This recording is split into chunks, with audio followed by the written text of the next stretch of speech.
Hello, everybody, and welcome to EPL's Capital City in Conversation, City of Festivals. My name is Victoria, and I'm a community librarian at the Edmonton Public Library. I am so glad that you've decided to spend your Thursday evening with us. I'm very excited about our panel this evening. So I would like to take a minute to acknowledge that even though we're meeting virtually, most of us reside here on Treaty 6 territory and the homeland of the Métis Nation. We are so excited to be meeting here today and sharing our stories with each other. A little bit of quick housekeeping. So everyone has been muted just to cut down on background noise. If you have any questions or comments, please feel free to add them to the chat. There'll be time at the end for a Q&A. And we are recording this session, so if you want to come back to it later, we're going to send out the link once it's available online. So without any further ado, I would love to begin. I would love to just start if we could go around the panel and have everyone introduce themselves and tell us how they've gotten involved with Edmonton festivals. And I'm just going to go ahead and call on you so we don't have to play that game of being unsure of who should jump in next. So let's start with Cam. Hey, hi everybody. Cam Hayden. I guess I've been involved with festivals in Edmonton since the mid 1980s.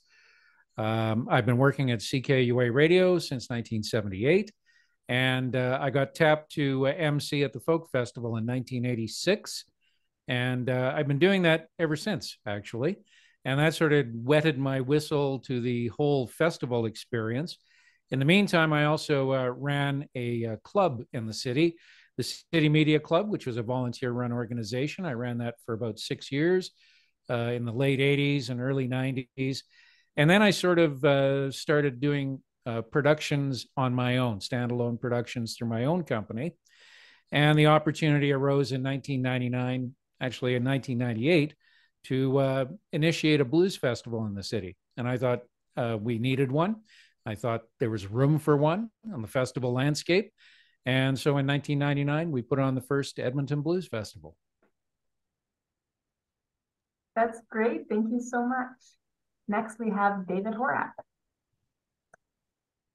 Yeah, hi everybody. I'm the artistic director of the Freewill Shakespeare Festival. I first came up to Edmonton to participate in festivals as a high school student from Calgary. I attended the number 5 of the Edmonton Fringe Festival. And eventually I came up to Edmonton to do university. And I've been working in theater sort of ever since. I've been artistic director since the pandemic. So I was hired during 2020, just right after they canceled that season. And so I've been trying to swim through these kind of murky waters since. Thank you so much, David. And last but definitely not least, we have Jill. Hello, Jill Roszell. I'm the producer for Activate Arts Alberta. As a person, I've been doing festivals and theater for about, well, I came in 2000, so we're, what are we at now? 24 years. Activate Arts Alberta is the new name for the Ice on White Festival Society, and I started working with them back 2017, 2018. And we had the intention of Kim Fjorbotten, who was previously running the White Avenue Art Walk, was going to transition over, and we were going to take it up as a fellow events company that also, that does work in Old Strathcona.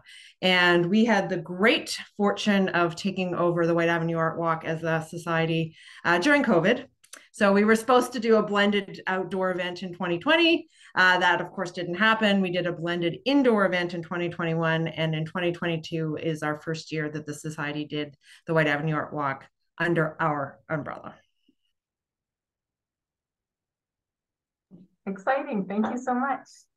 My next question is for everybody. And I'd just love to hear about what the goals are for the festival and how you think those goals impact Edmonton as a city. Maybe I'll have us go in the opposite direction and start with Jill. Sure. So the White Avenue Art Walk started in 1995 with 35 artists, and basically they pulled, their tables out and their easels, and they set up creating art on the avenue. And the idea behind it was just to give it give an accessible way for visual artists to be able to interact with the public and to be able to facilitate that exchange in real time in a very public place. And since then it has grown. This year we're already at what are we at? 430 artists, and we're still taking more in, and for the next couple of weeks. So it's definitely grown since then. But the spirit hasn't changed. We're still trying to facilitate that that public interaction. There's I call it visual arts fringe because there's no curation. Anybody can sign up for the White Avenue Art Walk, and we actually encourage people who aren't quite sure about how to show their art or how people are going to react to the work that they do, to spend a weekend out on the avenue and get to know other artists and be able to interact with the public and have that work shown. And we've had artists, that have from the very beginning that are still with the White Avenue Art Walk that come out every year, and they have become the veterans that are now helping the new folks that are coming in. This is, we still have well over 100 artists that this is their very first time that they're showing. That's amazing. Thank you. David? Yeah, so the Freewill Shakespeare Festival started here in Edmonton in 1989. So we're celebrating the 35th season. We had a cancellation in 2020. It started by a bunch of U of A acting students to build a summer job. They wanted to keep working and they wanted to have a summer job. And over the decades, it's developed into a fully professional nonprofit theater company. But there's a few things that kind of still are kind of maintained. We're still really interested in training up and coming performers, emerging artists. So we do that. And Shakespeare, we do Shakespeare. Is really great for that. It's hard text, it's difficult kind of work in some ways, and it's a great kind of workout for performers and designers and directors.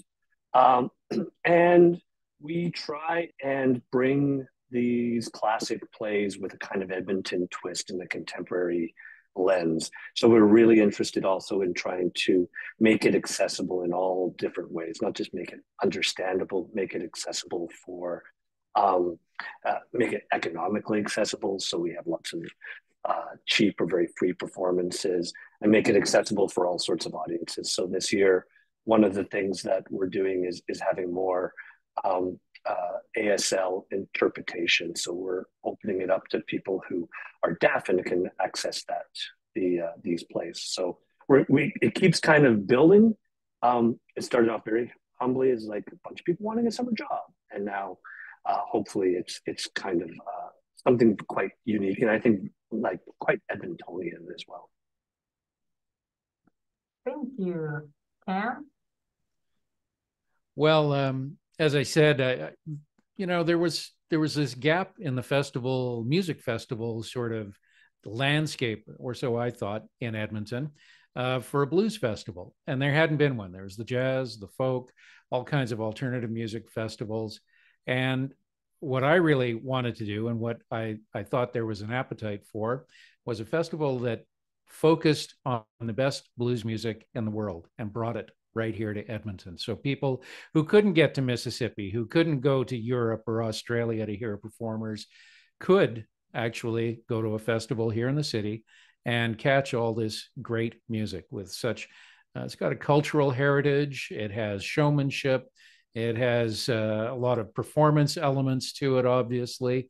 And it also is, despite the misnomer of blues being about being sad, it is a cathartic music that releases joy in many people. And I can tell you that our dance floor is always full and people have a wonderful time. And it's as much a social experience as it is a musical experience. I hear continually from people who've been to the festival for decades, and they have their festival friends that they look forward to catching up with, even if it's just that once a year. They love getting out on the dance floor. They love being outside and enjoying the music. And all of those things, we were able to bring all of those things into one economic little package at the Heritage Amphitheater, which was just an ideal place for music and for performance, obviously, David. And I mean, I have a question for David, but I'll get to that in a second. I'm wondering where you guys are going to be this year. But I guess, that's one of the trials and tribulations of the festival world. You may have to look for a new venue at some point in the lifetime of your festival. You may have to adapt and change to meet the conditions as they exist. And that's one of the real challenges of putting on any kind of an event. And it's one that keeps me sharp and keeps me engaged. You can go ahead and answer that, Dave, if you want to. You can jump in at any point. I don't want to. Oh, yeah. So, as most people probably know, Horak Park is closed for at least probably another year. Although I live close to the LRT, and we'll see if it gets completed on time. But we're traveling around this year. The festival is going to move to 4 different parks this summer. Last year we were in a gorgeous tent. I don't know if anybody got to the Spiegel tent, which was located on the Expo grounds. It was a really lovely venue. That's not back this year, so we have decided to move our festival, and we're doing one show this year, The Tempest, and we're going to build our set inside outdoor hockey rinks right next to community leagues. And so people are going to come into the hockey rink, and we'll have our set and kind of put all of our festival kind of inside the hockey rink. So I'm hoping that the Oilers make it to about game 5, and then we can open our show. Oh, thank you. What I've loved hearing from everybody is like very grassroots beginning, and then lots of focus on community and access, and that building of like change and being unsure of what we're going to get as we keep going is the perfect segue into the next question, which is what are the hopes that you have for your festival and its future and how it continues? Cam, do you want to jump in on that? Sure. Well, I think the last few years have been particularly challenging to those of us who have used the Heritage Amphitheater as a venue. And of course, everyone was shut down in 2020. We did a little indoor festival at the German Canadian Club in August of 2021. I called it Blues Fest Slim, just seemed to go with the whole blues idea. And then we went back to the amphitheater for 2022. And of course, they shut the amphitheater down in early 23. Last year, we were at Remax Field, which was not really it wasn't the best venue for us. So we've moved on to another venue now. I guess the future of the festival, because I own the production company that puts on the festival, I book all the talent and do a lot of the background work. I hope that I can keep feeling fresh about it, and that I can keep bringing new acts. I can keep bringing the best acts that there are, and that the festival eventually will grow some legs of its own, so that when I am no longer able to or want to do it, someone will take it over and usher it into the next incarnation of whatever it's going to be. That's great. Thank you. How about you, Joe? Well, I keep making this joke because it's true. This year's event for the White Avenue Art Walk is going to be very similar to last year's event. And given what we've been doing for the last 4 years, it's quite an accomplishment. I'm like, the same. Yeah, I don't want to talk about the future. I want to have like 2 years in a row that are the same. But all jokes aside, like I said, we took over this event, and for us, it was a way to complement some of the things that we were doing in the wintertime, because of course we also do a whole winter program, and we no longer do Ice on White, the festival. That was part of this transition, was to let that event go. But instead, we moved the sculptures that we do, the big ice carving competition, down to the ice district, because it makes sense to have a ice carving competition in the ice district. And so we've been doing we've just started now to do some of that crossover. So we've been working with the Sculptors Association and the training that we do in that medium, and to be able to kind of to integrate a little bit the artists that we do, because we do a lot of artist development in the winter, and we want to start doing a lot more artist development in the summer, and to do some of that crossover. And we've been so far having a little bit of fun with it too. Like, we had a lot of an open invitation to the White Avenue Artwork artists to come in and do some ice carving at Flying Canoe this past year. We're going to do that again. And really, that's the trajectory that we see, is to be able to continue that training and that integration between the two sides of the organization. That's great. Thank you so much. David? Yeah, I would love to be able to say what Jill just said and do the same thing as we did last year, but it keeps shifting, and with our venue changing, it keeps shifting. So I keep trying to tell myself this is an opportunity for us to kind of keep reinventing it, but I have to admit it would be nice to have some stability. So I'm hoping, I'm looking for ways to be a bit more stable. One of the things that probably every arts organization and certainly every theater company is always talking about is reaching new audiences and trying to bring new people in. And because we're going to be in really in their backyards and their community rooms, I think I'm hoping, my fingers crossed, is that we'll reach some people who've never been down to Horak Park, that haven't seen us, might be a little bit wary of going to see classical theater or see Shakespeare. And we're going to be right there. So I'm hoping that kind of is something that we can kind of keep building on. And if we do go back to Horak Park, and I say if, because I'm not exactly sure what the economic changes are going to be. I don't know if Horak Park is going to be more expensive for us to rent. I think a lot of people think that as a festival that's been around forever, we get all these great deals, and we get a little bit of subsidies, but I have a funny feeling after that renovation at Horak Park, it's going to be more expensive. So I'm looking at this as an opportunity, and I hope to kind of build from that and bring our audiences to kind of wherever we get to.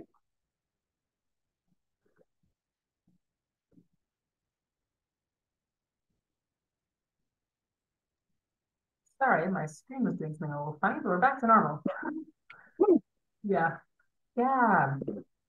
It has been weird, and I know thinking of the future can be strange when it feels like we're still trying to come back to like 2019, almost like working towards. We do that at the library all the time, but we're thinking about like, how do we get back to 2019?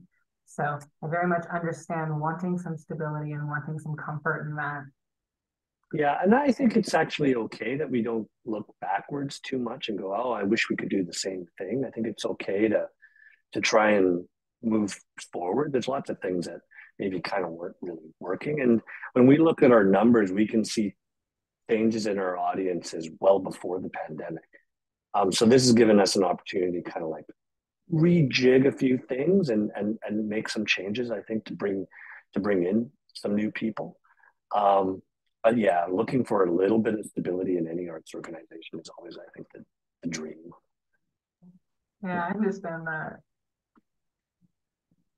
All right, so let's take a peek behind the curtain. I think one of the things that I was excited about, and what I like, I feel like nosy is the wrong word, but I'm a little nosy about it, is what goes into planning a festival? Like what is that nitty gritty? And I'll just have us kind of go back in an opposite and start with David.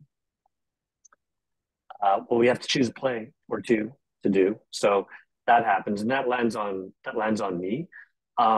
We, as a festival, we grow to around 70, 80 people working on the festival, designers and actors, and then we add a whole bunch of volunteers. But for most of the year, there's about three of us and a board. And they give me quite a bit of leeway, which has been really nice, to kind of creatively make some of those plans. And my partner is a managing director, so they pay attention to all the money and tell me what I can and can't afford to do. But they let me dream. So, that takes a good few months or longer. I'm already starting to think about what we might do next year. So I get this dream and kind of think about, okay, what about this? What about this? And then we start to kind of hone it in. And we have a board of directors who are all volunteer, and they're great for me to pass things on to and kind of bounce ideas back and forth and say, well, if we do this, hopefully that'll make sense in a year or 8 months when we actually start to put the shows up. So those kind of dreaming and scheming, I like to call it, helps when I also start to kind of like narrow some of those plans in. Thank you. Jill, what goes into Artwalk? There's a lot. I always loved Terry Wickham from the Folk Fest. He always used to make the joke that he only worked 4 days a year. Cam's like, yep. But which is not true, but it really is, those few days that you are showing to the public, right? And Art Walk is the same. It's a 3-day event. We kind of work, we work about 6 months and 6 months on our events. It's about a half a year of intensity that goes into those very much 3 days. And so, my weekend this weekend is planning exactly which artist is going where. We have all of our spots mapped out. And so now we do the process of curating the space. So that is one thing we do curate, is where people are. We don't curate the art, but we do curate where people are. And we do all of the different things that we do all of it. So I often say, like, what do you do? I'm like, well, did you ever plan a wedding? I'm like, yeah. So multiply that by like at least 10, maybe 100, and that's what we do. Right? So and that's we have a very small team here, and we have a winter crew and we have a summer crew, though we are again starting to merge those two, and we start Art Walk as soon as the Art Walk is finished. We're already planning for next year and starting to do that cycle. Yeah. Thank you. Cam? Well, I'm with David. The fun part of putting one of these things together for me is the scheming and dreaming part of it. And that is trying to decide who will be performing at the festival, trying to figure out budget-wise if they can make their way here, and if we can afford to have them here.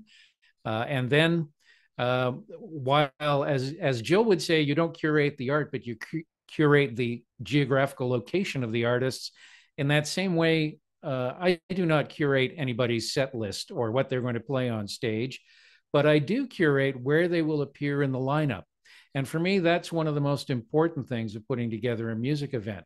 It has to have flow. It has to have dynamics. It has to have all of those things in each day that present a wide range of emotional content, musical excellence, the best singers, the best harmonica players, piano players, guitarists, all of that, and try and have a balance of that throughout the weekend. And with the way ticket sales have changed, and I know that Terry will echo this as well, people have now gone from buying weekend passes to targeting their day, saying, I want to be there on Saturday, or I want to be there on Friday or Sunday, or whatever it is.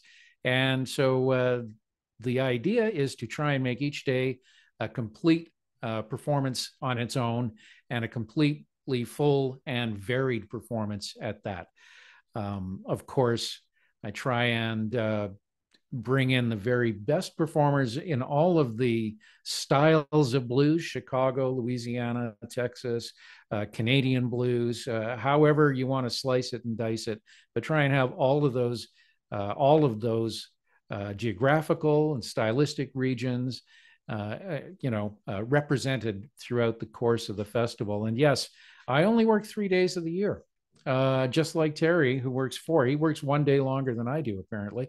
I will say this, my festival planning starts sometime before the current festival has hit the stage. And I usually have all of the artists booked by the end of November, and usually start to promote the event in December or January.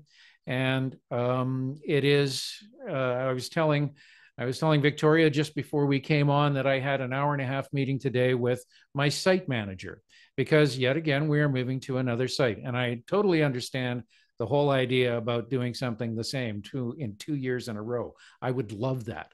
But our venue did not work out for us last year. Today, we worked on a site plan for our new venue, which is going to be, it's actually under construction right now.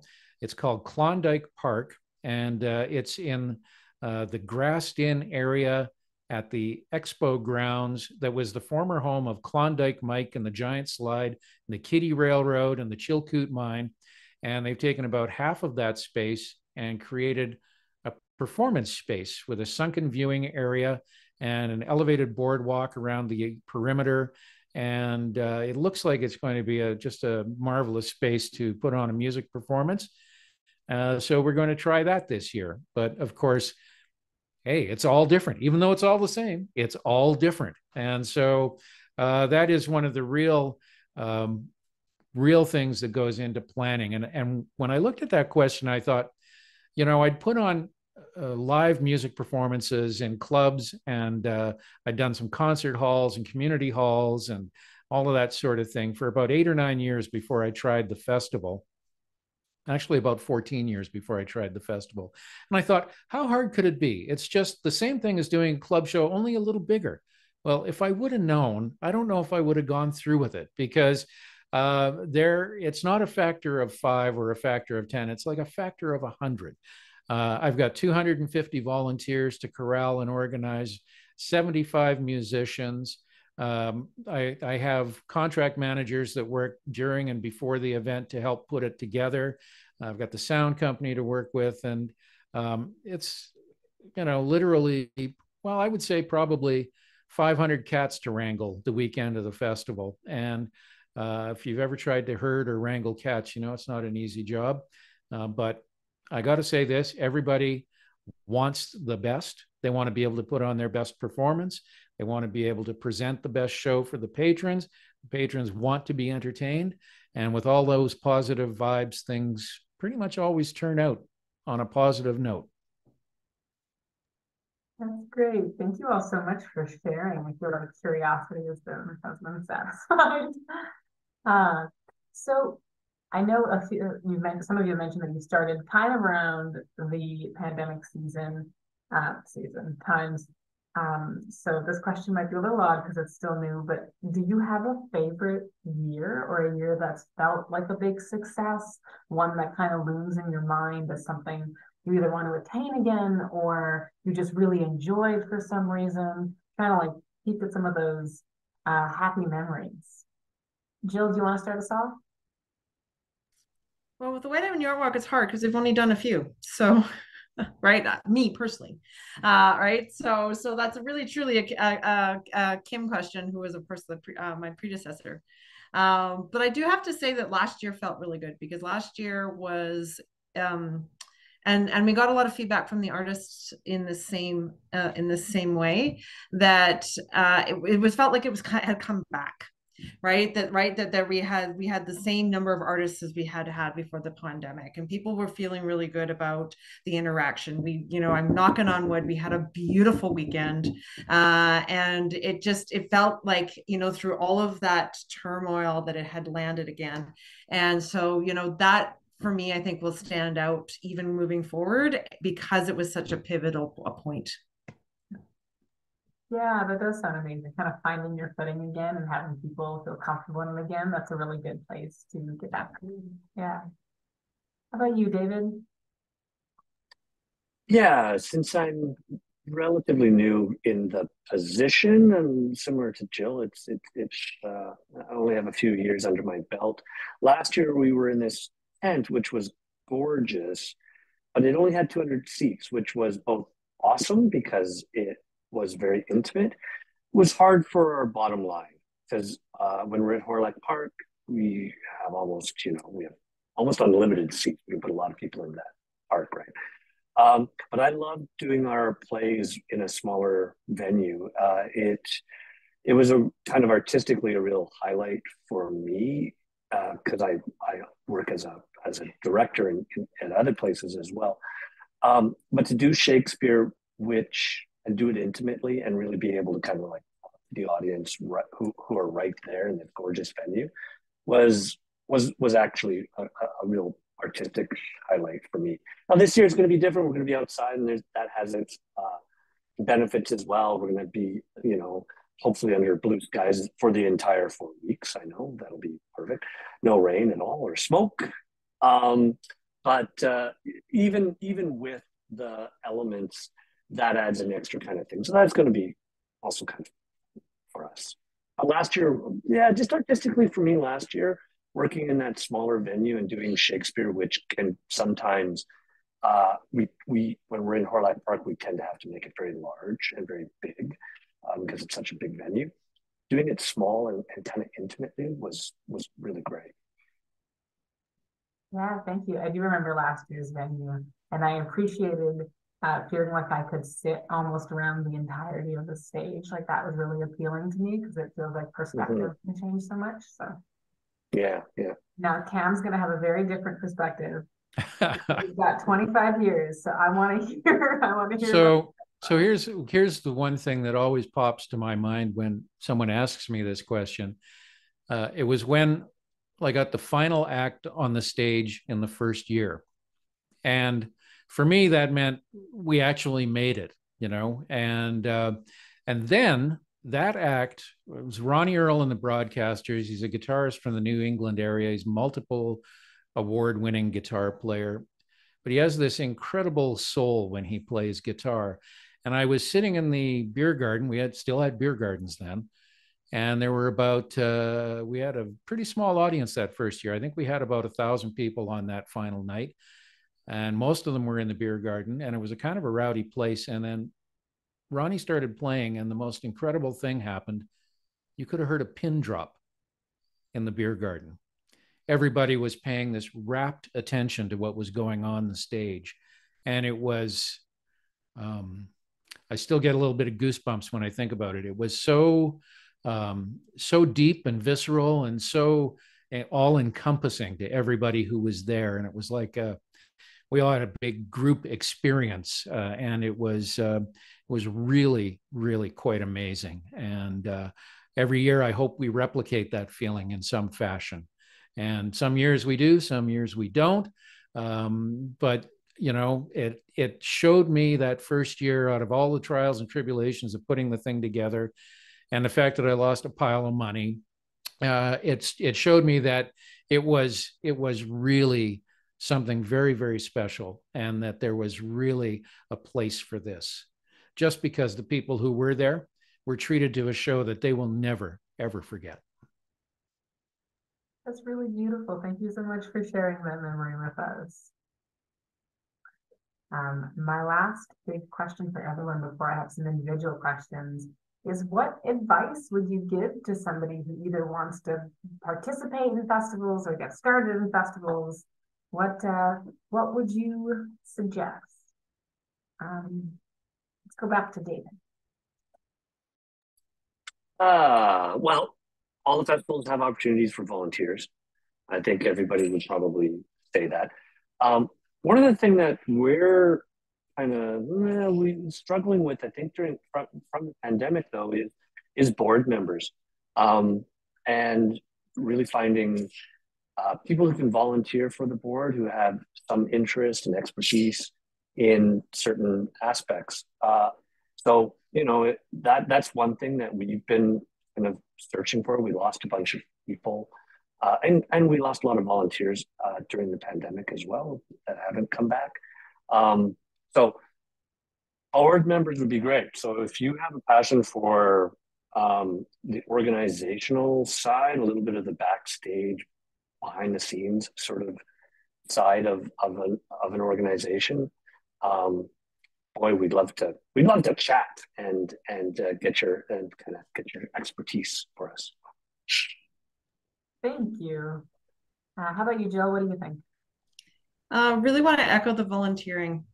Because volunteering gets you get a chance to see the festival up close.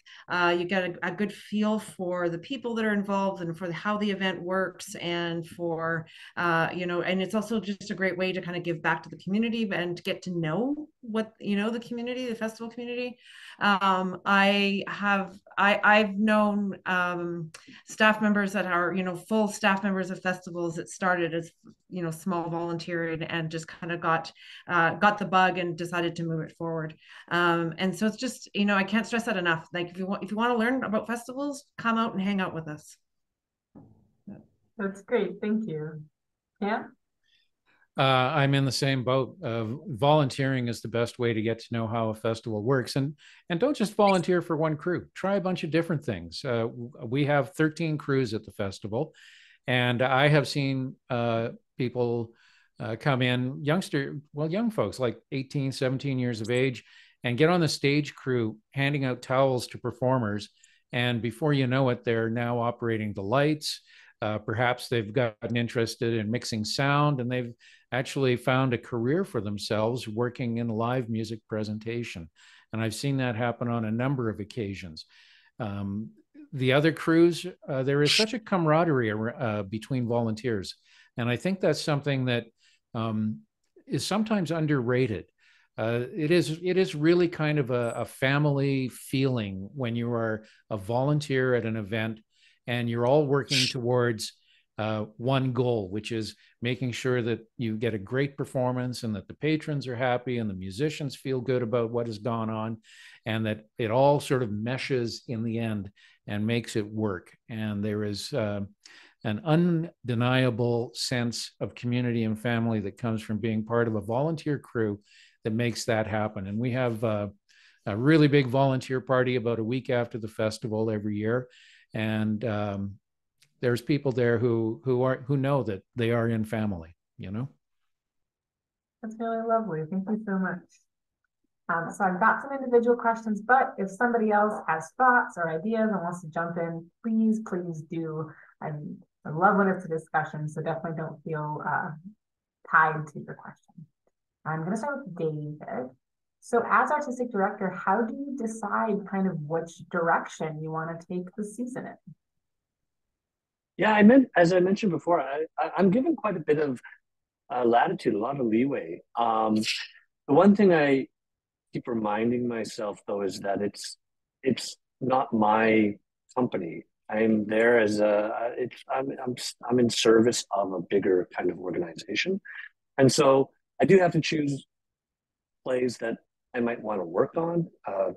Usually I direct one of the shows every year, so it has to be interesting to me in some fashion, but it can't just be my personal pet project. I have to be thinking about what has the festival done recently? What might the audience, is there something in this play that can speak to us right now, today? So I'm given a lot of freedom and latitude to make a lot of these choices. But it also has to, and then there's questions about economics as well. So how big can my play be? How many people can I employ for here? I always try and employ as many people as possible, as many artists as possible. But there's some restrictions there as well. So it's both a kind of economic question and some larger questions of like, what does this play say today? Yeah, I've definitely, on a smaller scale, but I've felt that feeling before at the library when putting together programs where my fear is getting tunnel vision for what I think is cool. And then I have to take a minute and be like, okay, well, what's popular in the zeitgeist? What are people interested in? What do they want to come to? Because if not, it gets very what do I want to learn about? And then it has to be a balance. Like I know I'm going to be really sad for a long time if I'm choosing something that I'm not interested in. And I have been hired at different theater companies doing work that I'm like, oh, okay, but it's going to pay the bills. Um, this, I am lucky enough I get to choose something that I'm interested in. Like this year, I'm doing The Tempest. I've never worked on this play before, ever. And so that was really interesting, but it's also has a kind of environmental message embedded in the play. And that seemed like something that I could uh, kind of bring to today and talk about today, because it seems to be on everybody's minds. Yeah, thank you so much. Cam, so 25 years, what would you say has changed since our Blues Fest inception? That's a really hard one to pin down exactly. Here's the thing, though. If you run an event, every time you run an event, I mean, and even when I go to other people's events, especially music events, I always have like a little notepad with me. What works? What doesn't work? What needs to change? What is best practice for this or that or the next thing? And the day that I put on a festival and I think it was perfect is probably the day to quit, because there is no such thing. There are too many moving parts. And I will say that every year the festival has changed in some fashion. Sometimes it's things that will never be noticeable to the patrons. Other times it's things that are very noticeable to the patrons, to their comfort or their sight lines or their sound experience, whatever it is. And as far as the curation of the event itself is concerned, David, you're quite right. It can't be your favorite thing all the time. I like to say my House of Blues has many rooms, and I may not want to be in each of those rooms, but there are people who are going to have their own favorite room, and I want to make sure that they're looked after as well. So it is all about that balancing act of coming up with the right combination and finding that sweet spot of budget and performers and breadth of expression that really can appeal to as many people as possible. And like many, we are trying to attract a younger audience. And so this year, for example, I have 3 acts that are all under 27 years old, I believe. And they are up and comers, and they are the next generation of people who will be bringing this music to hopefully our audience and audiences to come. That's great. Thank you so much.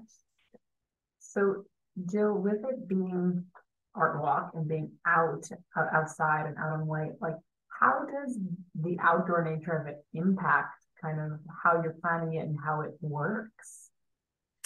Yeah, it's a good question. So we could take all 430 artists and put them in the expo center and do a giant event that way indoors, but it wouldn't be the same. So much of the experience is being in Old Strathcona. It's walking down the avenue, it's walking through the park, it's being able to see, the spaces come alive with all of this different color. We encourage, we very deliberately don't have food trucks and that kind of infrastructure at the event, because we really want people to embrace the area, go to one of the 100 restaurants that are there, see this section, go for lunch, see the next section, come back tomorrow, and truly kind of have that whole experience. And that's what the outdoors gives us. And it gives us a variety of different spaces. Each part of the different zones has got its own feel. The McIntyre Park feels very different than the 105 closure by Winners, and each one has got a little bit of their own community and their own style that happens with that. And that's, again, part of just the scope of the event. Now, I've been doing artist training on Zoom for the last, couple weeks. So, and again, we keep reminding them that wind is their enemy, because especially visual art, everything has to be clipped down and, it has to be secure. If it does rain, you need to protect it. And we do have artists that knowingly will not bring some of their big art or some of their most expensive art because it is outdoors. so we do have to account for the weather and be able to deal with that. But at the same time, it's part of the charm. It's part of what it is. And, we are Edmontonians. We deal with all kinds of weather. So, yeah. That's great. Thank you so much.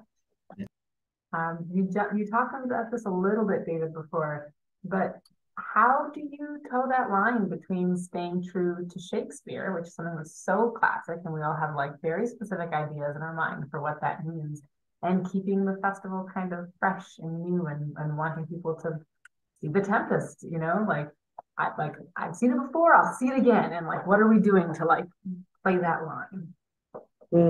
Yeah, it's a great question. I think every Shakespeare festival is just kind of struggling with that. With Freewill, the history of Freewill has been to take the text and use those words.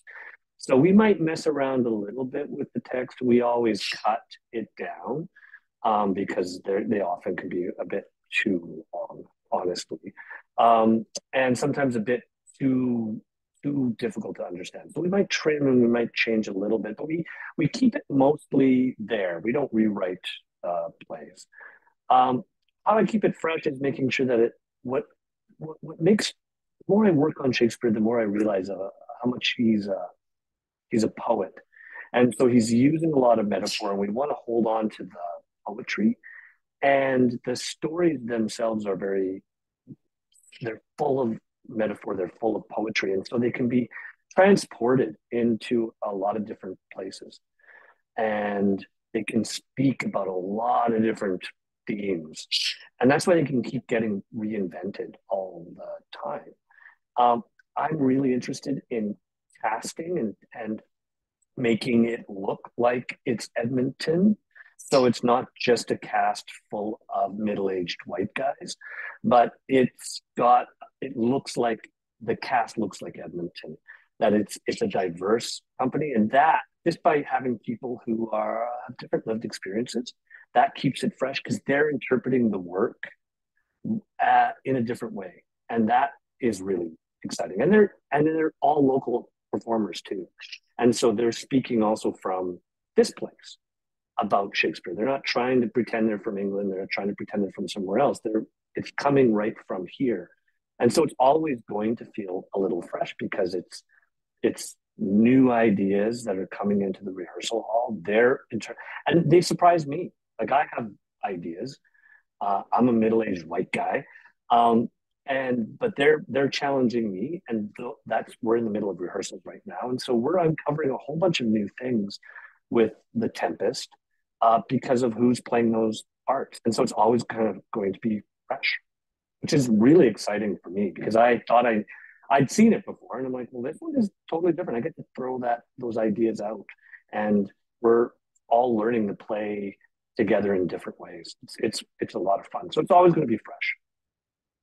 I love that. Thank you. I do like seeing the same play by different productions and getting a feel for like what they've chosen to focus on and like what they haven't. Like that's always fun to me. Yeah. I'm gonna jump back to Cam, and I'd love to hear about how you select acts and artists. I know you've touched on it a little bit about like getting some young blood in there, but what goes into that selection process? Well, that's a huge question, really. I've been, I started off by saying I've been working in radio for the last 46 years. So I have the opportunity to listen to literally tons of music. There are over 75,000 LPs in the CKUA record library, over 60,000 CDs, 10,000 78s. Most of the people who made the 78s are no longer with us, but many of the people who made LPs and CDs are. But how they sound on record is not always how they sound live.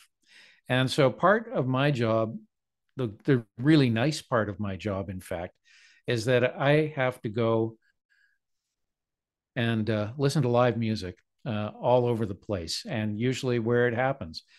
So that means trips to places like Texas and New Orleans and the West Coast and all across Canada. And it's amazing how different regions interpret the same music and the spin they put on it, and how that personal interpretation of that music, just as I would imagine in the form of plays, can be an extremely eye-opening experience. So there's that angle to it. The other angle to it is that I like to try and have the very best musicians that I can possibly have. And that doesn't mean the most popular or the most expensive. It means the very best. So the best piano players, the best guitar players, the best singers and harmonica players, drummers, bass players, and try and cover all of those bases somehow within the lineup. And then the other part of what I've always tried to do from day one is to represent the origins of the music and the founders of the music. And in the early years of the festival, I had the opportunity to bring in people who had worked in Chicago in the 1950s, who were still around, bring in people who had worked in Texas or in central Canada, for example, or on the west coast of Canada and the United States, who had been part of the scenes in those areas in the 40s and 50s and 60s. And by doing so, introduce local audiences to the real roots of the music that they love and give them some perspective on what the people who are making this music today have sort of put into their DNA and their interpretation. And that's a really important part of the festival every year. This year, for example, I've got one act that is paying tribute to Clifton Chenier, who was the inventor of Zydeco music in Louisiana in the 1950s. His son is still leading the band that he started in the 1960s, and he'll be here and bringing some other musicians from Louisiana. So that is the nod to the past. I've had performers on the stage who were in their 90s and still vital and still performing great music. And, I've had performers who were in their teens. I had a band from Mississippi called Homemade Jams, a family band, a trio. The drummer was a young woman who was, I think she was 13. Her older brother, who was 16, played guitar and did the singing, and her other brother, who was 14, was the bass player. And they were a huge hit at the festival. And it wasn't a novelty thing. They were just excellent musicians from Tunica, Mississippi, interpreting the blues from Tunica, Mississippi. So what goes into putting together the lineup? Too much to be described. And that is the scheming and dreaming part of it, as David said, finding that balance somehow that represents as much as you possibly can. Well, I appreciate you trying to answer for me. I think you did a good job. So Jill, I didn't realize that the artists aren't actually curated. So what does that mean for accepting artists for Art Walk? Like, do you have a limit? Do you accept, like, is it first come, first serve? How do artists get into it? Yeah, it really is it is a pay to play. You pay a small registration fee, and even that is subsidized. We use our own fundraising to be able to do that, so that it doesn't cost a lot for the artists. And then we have a limited number of spots for tents, and we have more spots for tables. And we just encourage as many people as we can to come out, and that's it, right? So there's no I shouldn't say that. We are a visual arts festival. So we don't do craft. There's a lot of market and places for pottery and for people that, for makers and that kind of a space, jewelry, that kind of thing. That is not the White Avenue Art Walk. We want sculpture. We want various different forms of visual art, and it is geared for fine arts specific. And we do curate on that. So if you've got, and we also ask that 75% of the artist display is original work, and only 25% are replicas. And replicas can be like prints, and if you put your artwork on a socks, that kind of thing. But it really is designed to be first and foremost a gallery showing and a visual art specific. And because of that, then it attracts people that are coming for that experience. right? So it is, we call ourselves Alberta's largest gallery. It really is that kind of an experience. And so as long as you've got, you're working within visual arts mediums, you can come out and try your hand at it. That's so great. Thank you so much. So this one is back to being for everybody. So what can we expect this year from your festival? What can we expect if we come to each and every one of them? So let's start with Cam. Well, I hope the site works. I hope we can expect to have a site that works. No, seriously, I believe that this is going to be a great site. They're putting the finishing touches on it as we speak, but I'm sure that'll work. As what to expect, I like to say that it's the best blues party that you're going to find north of the border. It has won Keeping the Blues Alive award from the Blues Foundation in Memphis, the only festival in Canada to ever win one of those. I got a proclamation from the city of Nashville, our sister city, on the 20th anniversary. The festival is actually recognized pretty much around the world as one of the festivals that performers love to perform at. The reason is because the audience really loves the blues, and that's what they're there for. And they are knowledgeable, and they know what they like, and they know it when they hear it and see it. And that is really the thrill for the performers. And it's also the thrill for the audience. The audience gets to see people that they may have only ever heard on record or CD. And they now have the opportunity to see them in person, to get an idea of what they're like, to as good as a recording can be. And I've said this before, it does not compare to a great live performance. There is just no substitute. And that is what people can expect. There is something about the community of being together for a live performance of any kind of music, whether it's at the folk festival, the blues festival, the jazz festival, or for a theatrical experience of some kind. There's something about a community experience of enjoying that is really unique and wonderful. Thank you so much. David? Well, we're going to be in a hockey rink. When have you seen Shakespeare in a hockey rink? I mean, come on. The Oilers will have won. You're going to be missing going to hockey, and you can come see a Shakespeare play in a hockey rink. I think it's going to be a unique experience. So it's going to be very different. One of the things that, because we're outdoors and we're going to be so accessible, one of the things with this play is that I'm really trying to make sure that there's something for everyone, including kids all the way up to people who are Shakespeare aficionados and want to hear that language. It's going to be magical. There's lots and lots of magic in this play. It's very, very funny as well. There's many productions that I've seen which, because it's one of Shakespeare's last plays, there's a kind of sadness in the play. We're not moving away from that. There's a bit of that in there, but I'm really leaning into it being a kind of exciting, magical, fun, and funny production. That's going to be, I think it's going to hit a wide range of folks. So, this is your chance to see classical theater in a hockey rink. I think it's a marriage made in heaven. Thank you so much. Jill?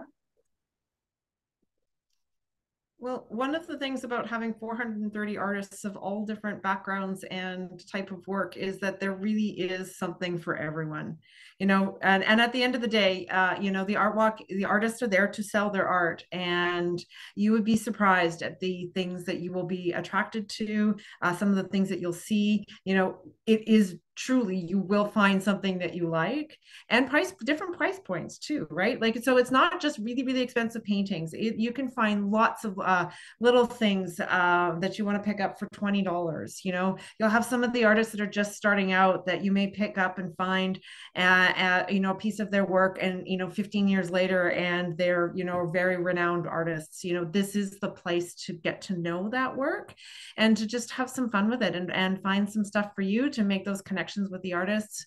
A lot of them paint or do some kind of artwork on site, and so it's great to just talk to them and see what they're doing, and just to have that engaging experience. So it's just it is a lot of fun just to come in and see everything that's here, and I guarantee you'll find something you'll like. That's so great. Thank you. Right before we open it up for questions, I just want to give everybody the opportunity. Is there anything else that you want to tell us about the festival, or any ways we can get in touch? Feel free to just hop in if you feel like you haven't had the chance to sell us something. We have a gallery up already on the art-walk.ca website, so you can actually click on 24 artists and get a preview of some of the work that's coming out. That's great. Of course, we've got our website, so you can just put Edmonton Blues Festival into your browser, and we'll pop right up. And full artist lineup is there, some pictures and some music, and you can check it all out there. Yeah, and our website will be continually updated. We open in a couple of weeks. Best place to go to find out exactly what locations we're at. We open at the Crestwood Community League hockey rink. And if that doesn't work for you, there's 3 other locations that might be closer. Thank you so much. All right, so if anybody has any questions for any of the panelists, please add them into the chat. We would love to hear your questions. I'm going to give it a couple minutes because I know that we're always shy for that first open. Don't be shy.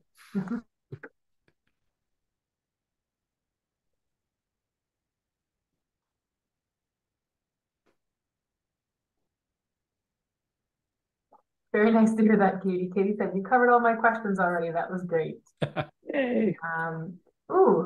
Question from Virginia. Is there any possibility that there are too many festivals? Is being the city of festivals too much? Anybody can feel free to jump in. I don't know that there's too many.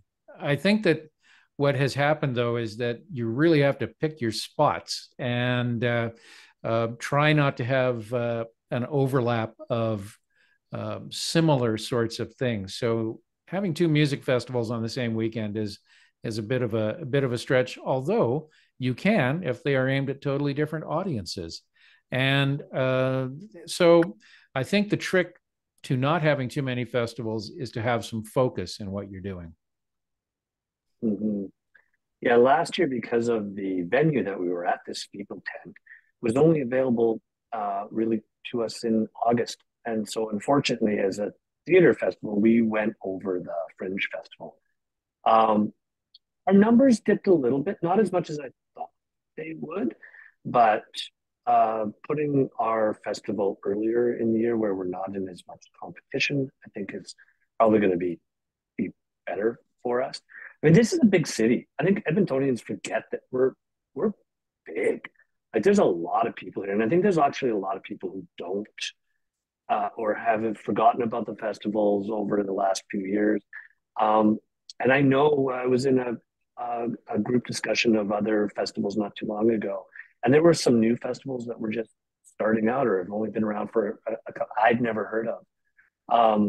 So it's a big, diverse city, and I think there's room for something to happen like every single week and weekend through the summer.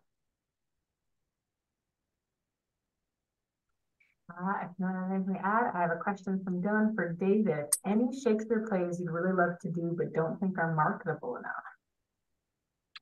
Yeah, all the ones I'm really interested in are the really weird ones. I don't know it, and there are some plays as well. I've been talking to a director who's Jewish to work on The Merchant of Venice, and working on a play like that, which is that topic right now is a little touchy. Anti-Semitism and the Jewish experience. It's tricky. So there's there are Shakespeare plays like Pericles, which I really love, and some of his plays that are a little bit later in his career that are a bit weird and they kind of are a little bit clunky. I'd love to do those. Hard to do it for a really, really large audience like what we want to attract. And then there are plays that, because of the topic in the moment, or maybe there's some politics there, it really needs a kind of a very particular hand. And I might not be the person to work on that play or direct that play. Played like Othello, I love that play. It does need a particular kind of cast to take on that play. It's very possible that we can do it, but it does take a bit of real thinking, and I might not be the person to sort of tackle some of those plays. That's a great question, though. What I'm hearing you say is that next year we're doing Titus and Andronicus. Mm-hmm. Make it hyper gory. Yeah, there are some plays that Freewill has done. Like a couple years ago, when we went back to Horlack Park for the 1 year before we were moved out of there, we did Measure for Measure, and Freewill had never done that play before. And it's not a huge, big box office draw, but I was really glad to find a director who wanted to tackle that play and make it work. But it's not one of the headlines. And then I paired it with Midsummer Night's Dream, which most people know or you've heard of. So when we're doing two plays, we can kind of balance that. But there are plays that probably aren't going to immediately draw an audience, but they can be also really, really great. Measure for Measure is a great play. And our production, I was really proud of it. And the people who saw it, there's an audience for it because you don't get a chance to see that play. So, there's a hardcore audience for us as well that want to see one of those weirder plays. So maybe I get to do Pericles soon.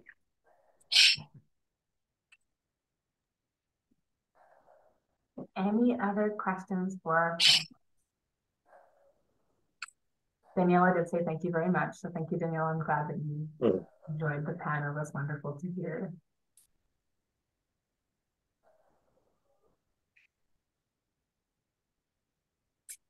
Lisa, thank you for your time tonight. Thank you, Katie, for joining us. Thank you. I think it looks like we're winding down. So I do want to take this moment to thank you all so much for joining us this evening. I'm so glad that you've chosen to spend your evening with us, and thank you to our panelists. I think this was a really wonderful conversation. Virginia says she's going to try to get to each event. Virginia. Please do.